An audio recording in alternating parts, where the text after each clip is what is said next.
हिंदू राष्ट्र के अंदर क्या सम्मान और क्या इज्जत था दलितों का, आदिवासियों का, महिलाओं का, खास करके जो देश की आधा आबादी महिलाओं का है, उनको कौन सा इज्जत दे रहे थे? गैर संवैधानिक यात्रा है, बिल्कुल गैर संवैधानिक यात्रा है। देखिए, देश के अंदर आप आंदोलन कर सकते हैं, आप यात्रा भी निकाल सकते हैं, लेकिन एक हिंदू राष्ट्र की मांग करते हुए जो यात्रा निकाल रहे हैं, ऊपर से शपथ खा रहे हैं कि हम हिंदू राष्ट्र बनाएंगे। आप बताइए, हिंदू राष्ट्र बनाएंगे तो मेरी सवाल यह है कि दलित और महिला खास करके वो कहाँ रहेंगे, कौन सी स्थान पे रखेंगे?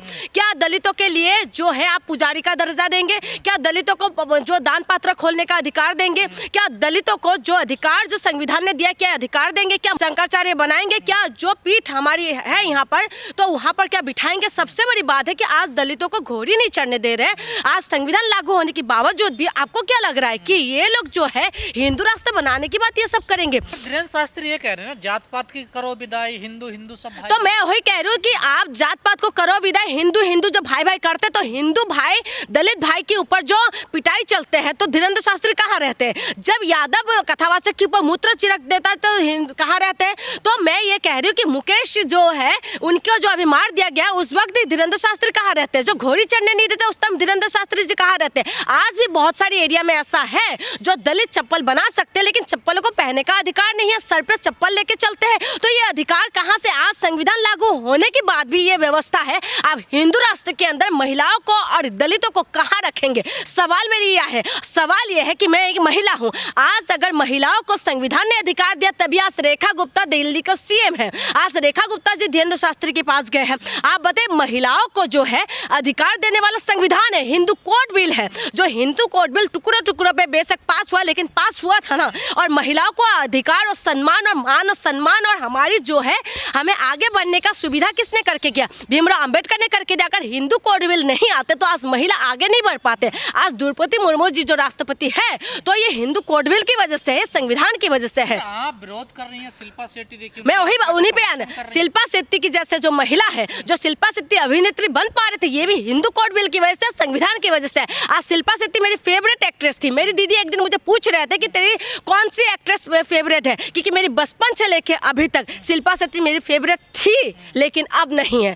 आप बताइए कि उनका फिटनेस में मैं उसकी तारीफ करती हूँ, बहुत अच्छी फिटनेस के ऊपर वो बात बताते हैं, अच्छी चीज़ें, अच्छी फिल्में दिया है उन्होंने, लेकिन आज उन्होंने हिंदू राष्ट्र बनाने के लिए योगदान देने के लिए आया है। बड़े बड़े जो हस्ती है, बड़े बड़े जो है फिल्म स्टार है, वो लोग इनके साथ शामिल हो रहा है। दुख की बात यह है कि ये लोग किसी का नहीं है। जब देश के अंदर महिला के साथ बलात्कार होते हैं, मणिपुर के लिए इनकी आवाज़ नहीं निकले। जब महिलाओं के जो हाथरस में कांड हुआ था, उस वक्त ये लोग ना तो ट्वीट किया, ना तो इनके मुंह से कुछ थू तक नहीं निकलते इनके मुंह से। और उसके बाद आज हिंदू राष्ट्र बनने के लिए आज सनातनी को जगाने आया, एक मिनट, सनातनी को जगाने के लिए आया है। ऐसा सनातनी है, तुम्हारी घर के अंदर तुम्हारे हस्बैंड के ऊपर आरोप है ना कि वीडियो क्या वीडियो बनाते हो आप लोग, इस तरीके की आरोप है ना, आप यही सनातनी है। यानी कि आपके ऊपर कितना भी आरोप लग जाए, लेकिन धर्म का चोला ओढ़ लो तो आप पाक और साफ हो जाते हो क्या? आप बताइए कि किस तरीके के आरोप है। अभी मैंने देखा धीरेन्द्र शास्त्री के साथ जो है अनुराधाचार्य भी आ गए थे। वो वही व्यक्ति है जिन्होंने ये बोला कि महिला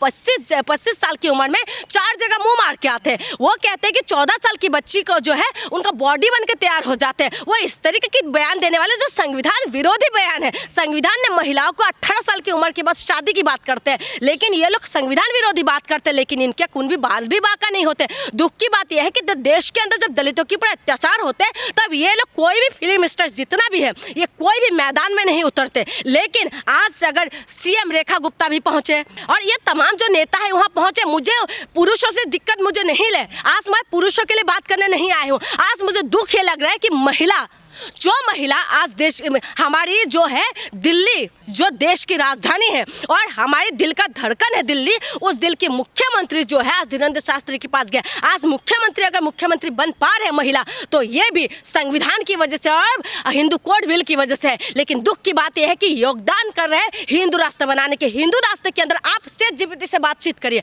मैं कल परसों रात को मैं बहुत ज़्यादा परेशान थी हिंदू राष्ट्र की बात को लेकर, तो मैंने ChatGPT से बात करी, तो ChatGPT ने मुझे क्या जवाब दिया? मेरे पास फोन नहीं है, नहीं तो मैं अभी आपको दिखा देती। आप खुद सवाल करके देखिएगा हिंदू राष्ट्र के अंदर महिलाओं का हाल क्या होगा। सती प्रथा, तमाम जो प्रथा थे, जब हमारे देश संविधान लागू नहीं हुआ था, उस वक्त कितना लोगों ने संघर्ष किया।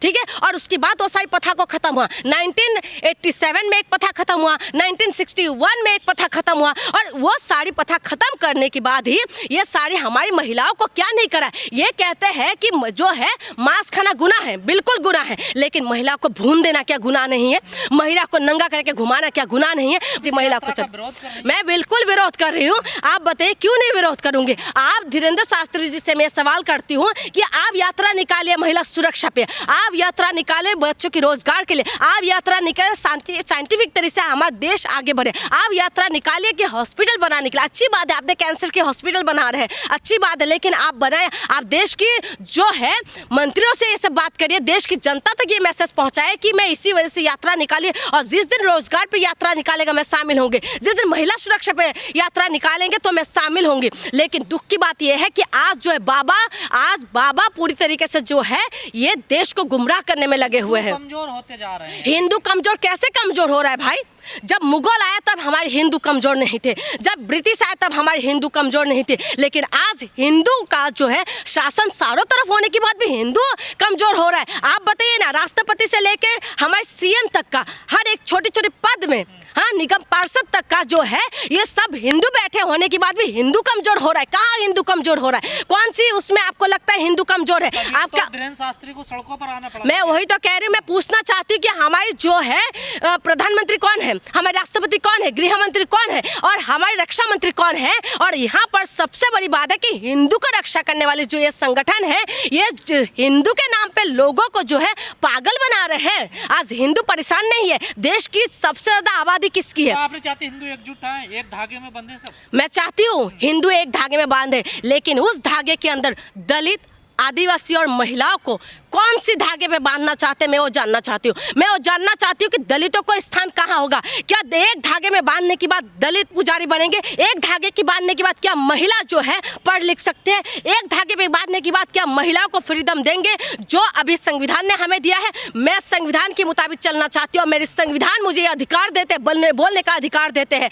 संविधान ने हमें मान सम्मान और अभिमान दिया है, और आज संविधान को हम लोग मानते हैं, और संविधान ने हम लोगों को जो है उड़ना सिखाया। अगर दलित सीजीआई बन पा रहे हैं ना, ये सिर्फ और सिर्फ संविधान की वजह से है, नहीं तो दलितों की है ना हाल बेहाल करने के लिए ये लोग कसर नहीं छोड़ा। हिंदू राष्ट्र में जात पात होगा, बिल्कुल होगा, क्यों नहीं होगा? देश 1950 से पहले कौन सा राष्ट्र था बताइए? संविधान लागू होने से पहले कौन सा राष्ट्र थे? हमारे भीमराव अंबेडकर के जो पानी पीने नहीं देते थे, वो तब उस टाइम किसका राज था? आप बताइए ना, उस वक्त की बात करें जिस टाइम दलितों की आगे मटका पीछे झाड़ू लगा के घुमा रहे थे, वो लोग कौन लोग थे? मैं ये पूछना चाहती हूँ, महिलाओं को जो आप स्टोन ढकने के लिए नहीं देते थे, उस वक्त किसकी राज थे? मैं ये पूछ रही हूँ कि महिला जो आप पानी पीने नहीं देते थे, उस तालाब के अंदर जानवर को मार के फेंक दिया जाता था, आप पानी पीने नहीं देते थे, उस टाइम किसके राज थे? आप जवाब दीजिए, आप जवाब दीजिए। आज की डेट पे भी आप न्यूज उठा के देख लीजिए, उड़ीसा जैसे राज्य के अंदर दलितों को घास खिलाया जाता है, और उसके बाद कोई बोलने के लिए तैयार नहीं है। समानता होगी, कोई जात पात नहीं होगी, ये सिर्फ गुमराह करने की कोशिश है। व्यवस्था रहेगी। हाँ, वन व्यवस्था में क्या बताया जा रहा है? अभी मुझे किसी से बात हो रहा था, वो वीडियो वायरल भी है। आप, मैं उनसे पूछ रही थी कि दलितों को क्या हिंदू रास्ते के अंदर पुजारी बनाएंगे? उन्होंने बोला कि नहीं, जो वन व्यवस्था बने हुए वही बनेगा। अच्छा ठीक है, मैंने उनसे ये सवाल किया कि आप बताइए स्तनों का टैक्स किसने लगाया? ब्रिटिश ने, मुगलों ने? तो उनके पास कोई जवाब नहीं था। तो आप बताइए, आप वन व्यवस्था को मानते हो तो शूद्र कौन है? क्रिकेटर भी तो देखिए समर्थन में आ रहे हैं इस यात्रा के। और जो क्रिकेटर की बात करते हैं, विराट कोहली की जैसे हमने महान हस्ती को हमारे देश ने विराट कोहली बनाया, लेकिन हमारे देश से वो कहाँ पर है? अभी कहाँ पर है? जब पैसा कमाया, शोहरत कमाया, उसके बाद हमारे देश की जनता से उनको प्यार है। आज लंदन में बचे हुए हैं, तो इसीलिए मैं नागरिकता छोड़ दिया। मैं वही कह रही हूँ कि बड़ी बड़ी हस्तियां बोलेंगे तो इसका मतलब वो सही है। बड़ी बड़ी हस्तियां तब कहाँ चले जाते हैं? जब महिला के साथ बलात्कार होते हैं, मणिपुर जैसे कांड होते हैं, तब कहाँ चले जाते हैं? हाथरस जैसे कांड होते हैं, अंकिता भंडारी जैसे कांड होते हैं, बिल्किस बानो जैसे कांड होते हैं, जो तब कहाँ चले जाती है ये लोग? जो है ये जो बापू के नाम पे धंधा करने वाले जो डाकू बने हुए हैं, जो राम रहीम जैसे, और ये आपका क्या नाम है इसका, आसाराम बापू जैसे, इनको पैरोल में जब बाहर आते हैं तो ये लोग कहाँ चले जाते हैं? तब इनके हाथ में ना तो ट्वीट कर सकते हैं ये लोग, ना ये लोग तब बोल सकते हैं। आप बताइए ना, तब कहाँ चले जाते हैं ये लोग? आप क्रिकेटर सपोर्ट करें, फिल्म स्टार सपोर्ट करें, तो इसका मतलब वो सही होगा। आज संविधान ने हमें अधिकार दिया है सीना चौड़ा करके घूमने के लिए। संविधान ने अधिकार दिया है कि हम लोग कानून व्यवस्था के साथ बंधे रहे। संविधान ने हमें ये अधिकार दिया, लेकिन ये अधिकार अगर राष्ट्र छीन जाएंगे, हिंदू राष्ट्र के अंदर महिलाओं को कौन सी जगह पे आप रखोगे, उसका जवाब हमें चाहिए। हिंदू राष्ट्र के अंदर क्या महिलाओं को फ्रीडम देंगे?